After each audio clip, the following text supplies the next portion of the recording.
Assalamualaikum warahmatullahi wabarakatuh. Perkenalkan, nama saya Amalia Prinurida, NIM 200005007 dari kelas 2A. Program Studi Pendidikan Guru Sekolah Dasar Fakultas Keguruan dan Ilmu Pendidikan Universitas Ahmad Dahlan. Pada kesempatan ini saya akan melakukan wawancara dan observasi di SD Negeri Madigondo Wetan.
Perkenalkan, nama saya Amalia Prinurida dari Universitas Ahmad Dahlan.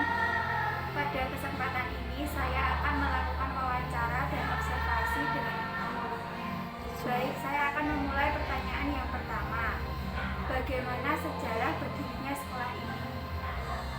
Sejarah berdirinya SD Madigondo Wetan itu saya pribadi, karena saya orang baru, saya hanya bisa bertanya kepada Bapak Ibu senior yang sudah di sini, dan data otentik yang ada di sekolah. Data otentik yang ada di sekolah tahun berdirinya yaitu tepatnya 21 Juli 1981. Itu data otentik yang ada di SK-nya. Untuk data yang dari Bapak Ibu guru senior, itu awal berdirinya itu sebenarnya ini dari sekolah rakyat. Jadi zaman tahun dahulu itu sekolah rakyat yang bernama SR Madigondo. Kemudian oleh pemerintah diberi bantuan gedung, tetapi karena lokasi Madigondo sendiri adalah tidak memiliki tanah yang cukup luas untuk didirikan bangunan, kemudian lokasi gedung dipindahkan ke atas ke wilayah Wonogiri dengan nama masih sama, yaitu SR Madigondo, yang pada akhirnya sekarang menjadi SD Negeri Madigondo. Anak-anak dari wilayah Madigondo sendiri itu kalau bersekolah ke atas, ke Wonogiri tersebut cukup jauh, kemudian mengajukan bantuan ke dinas untuk didirikan gedung sekolah lagi di wilayah Padukuhan Madigondo. Akhirnya terkabulkan, dan kemudian diberi bantuan zaman ada sekolah impres dengan nama Sekolah Dasar Impres Madigondo Wetan. Nah, kemudian dengan berjalannya waktu, kemudian nama impresnya ditiadakan dan sampai sekarang bernama Sekolah Dasar Negeri Madigondo Wetan. Begitu tentang berdirinya Sekolah Dasar Negeri Madigondo Wetan. Pertanyaan yang kedua, alamat dan peta lokasi sekolah ini. Untuk alamatnya itu terletak di Padukuhan Madigondo, Kelurahan Sidoarjo, Kecamatan Samigaluh, Kabupaten Kulon Progo. Untuk yang letak lokasinya nanti Mbak Amel bisa cari di Google Map ya. Monggo. Yang ketiga, profil sekolah, alamat web, media sosial atau YouTube.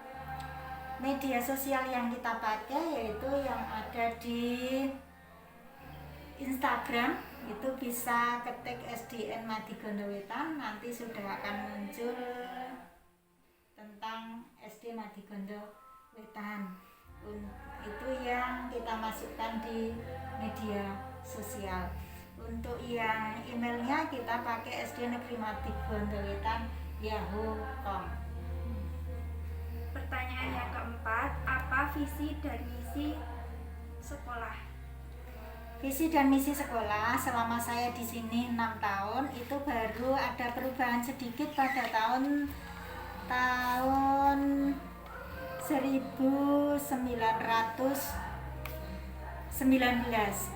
Itu hanya perubahan sedikit pada bagian misi yang sampai sekarang masih kita pakai untuk tahun ini, yaitu visinya terwujudnya siswa yang berkarakter, unggul dalam prestasi berdasarkan iman dan takwa serta berbudi pekerti luhur.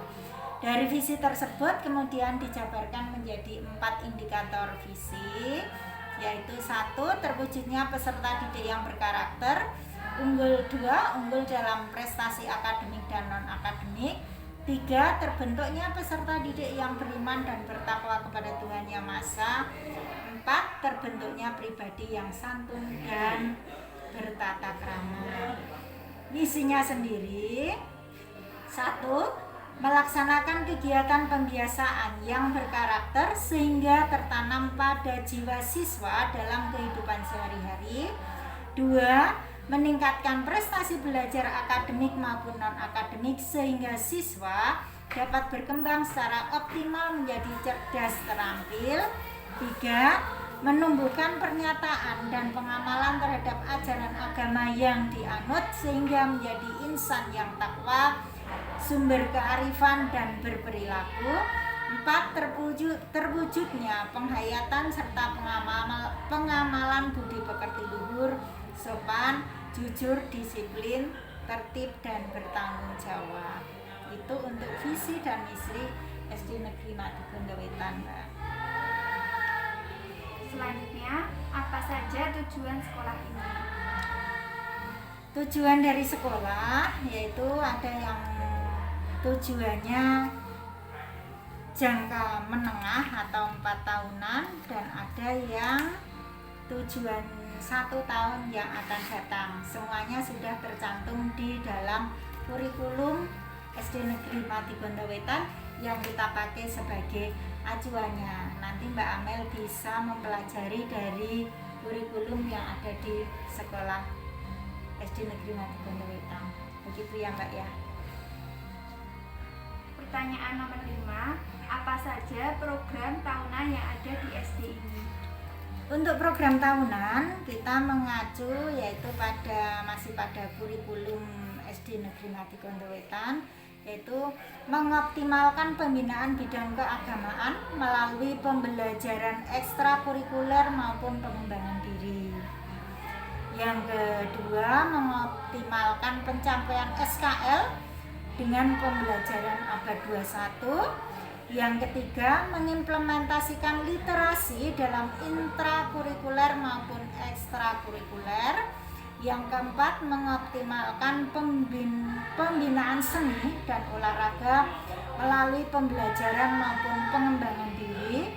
Nah, ini yang bagian nomor 4 ini yang paling menonjol adalah untuk tenis meja. Tenis meja itu biasanya mendapatkan kejuaraan sampai tingkat kabupaten walaupun mungkin baru juara 3 atau juara 2.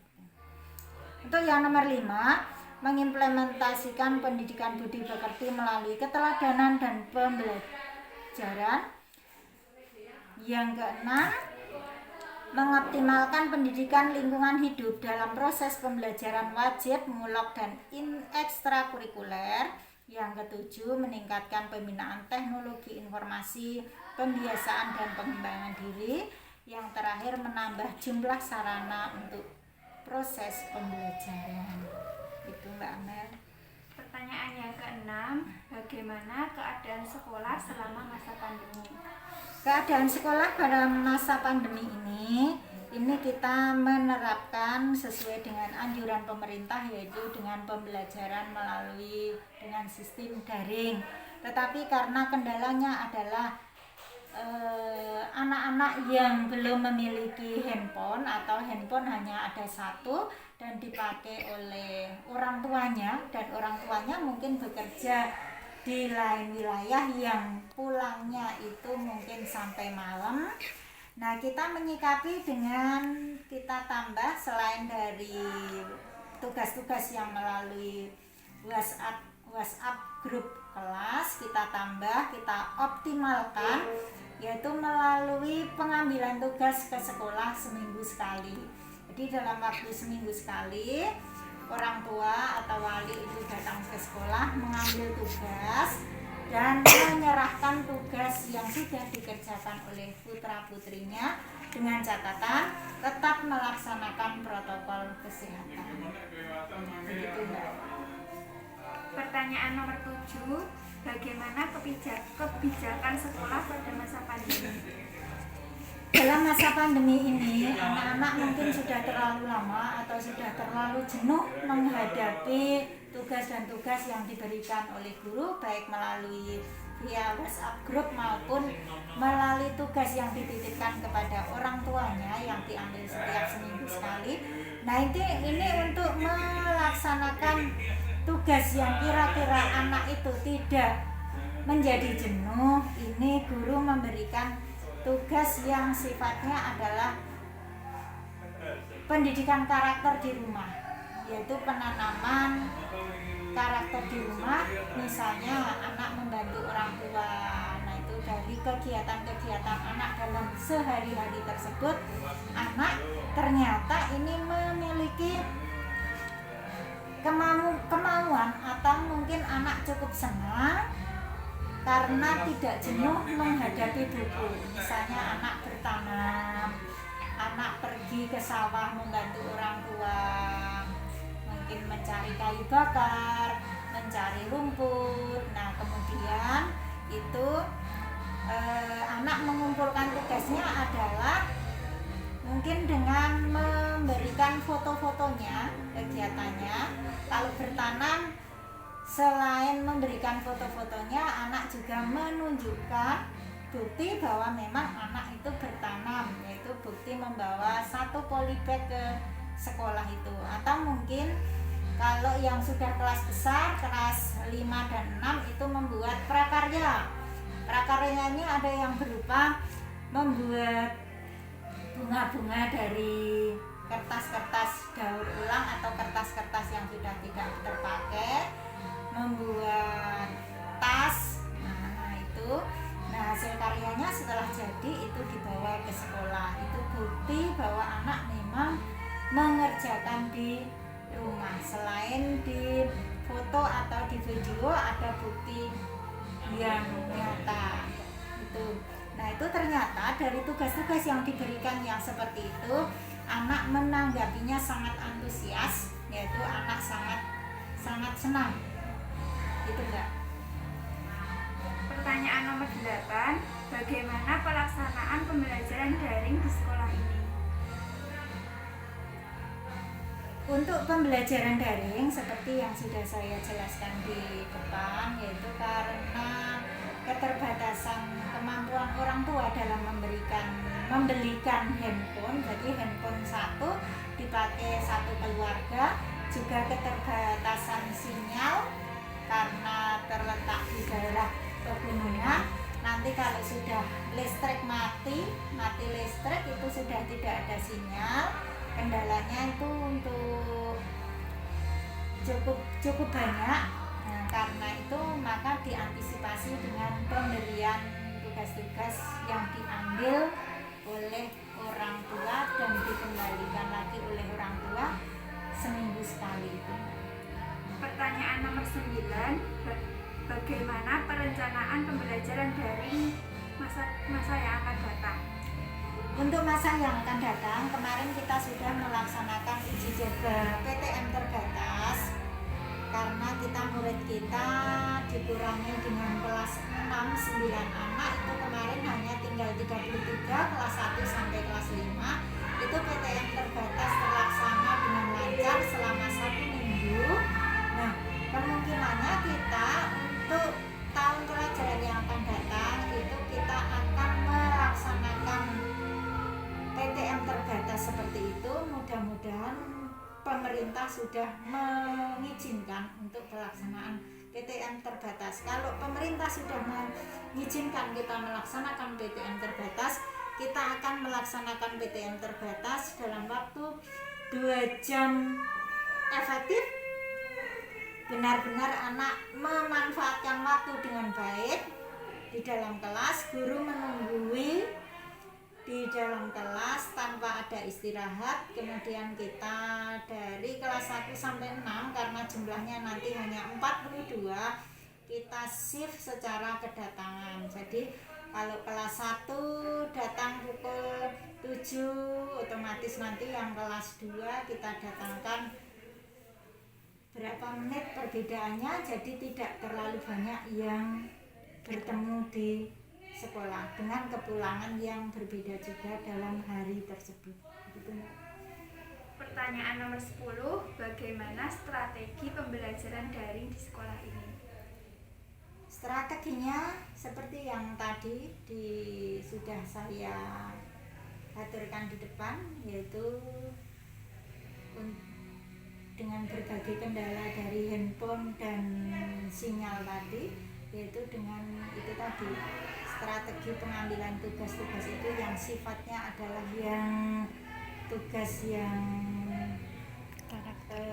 keilmuan, kemudian yang via WhatsApp itu ditambah dengan tugas-tugas yang karakter tadi, yaitu termasuk untuk agama itu juga pengumpulan tugas yang sifatnya karakter, yaitu mungkin hafalan-hafalan melalui video. Begitu, Mbak. Pertanyaan nomor 11, bagaimana inovasi dan integrasi teknologi pembelajaran daring di sekolah ini? Untuk inovasi dari dalam bidang penggunaan dalam bidang TI-nya itu karena tadi sudah saya ceritakan di depan, keterbatasan handphone dan juga keterbatasan sinyal. Nah, itu penggunaannya yang sangat bermanfaat hanya via WhatsApp group.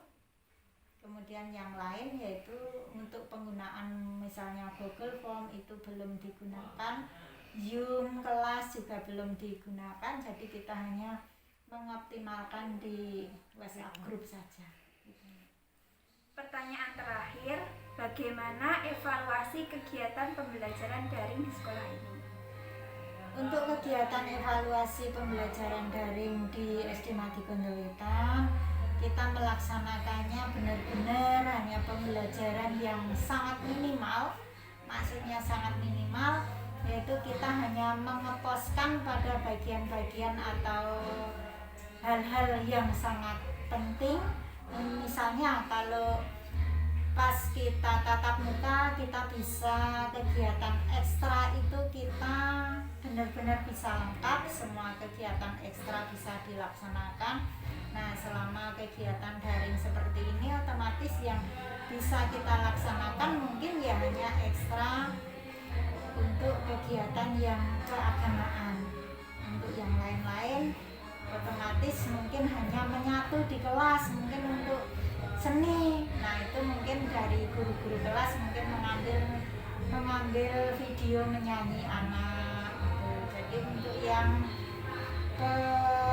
pembelajaran dari guru yang memakai alat organ itu jelas tidak bisa terlaksana. Demikian wawancara dan observasi yang bisa saya sampaikan. Apabila ada kesalahan dan kekurangannya saya mohon maaf. Wassalamualaikum warahmatullahi wabarakatuh.